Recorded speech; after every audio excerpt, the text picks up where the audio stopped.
அதிமுக ஆட்சி இருக்கின்ற பொழுது பல்வேறு திட்டங்களை கொண்டாந்தோம். இன்னைக்கு மாணவர்களுக்கு அறிவுபூர்வமான கல்வி, விஞ்ஞான கல்வி கிடைக்க வேண்டும் என்பதற்காக நம்முடைய பிளஸ் 1 பிளஸ் 2 மாணவர்களுக்கு லேப்டாப் கொடுத்தோம், மடிக்கணினி கொடுத்தோம்.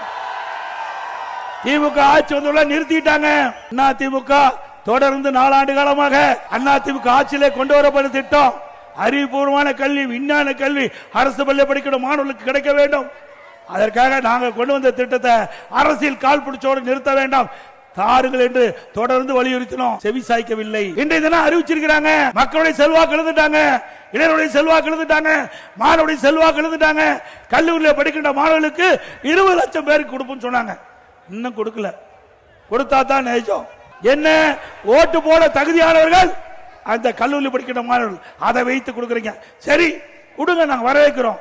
ஆனா எப்ப கொடுத்திருக்கணும்? கல்லூரி துவங்கின்றதுக்கு போதே கொடுத்திருக்கணும்.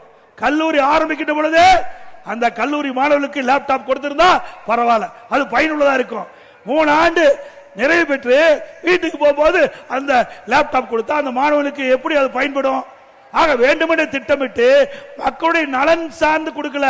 இந்த லேப்டாப் கொடுப்பதால மாணவனுக்கு அறிவுபூர்வமான கல்வி கிடைக்கும் நினைச்சு கொடுக்கல. அடுத்த ஆண்டு நடைபெறுகின்ற சட்டமன்ற பொது தேர்தலில் இந்த மாணவருடைய ஓட்டு தேவை, அதற்காக கொடுத்திருக்கிறார். இதுதான் உண்மை.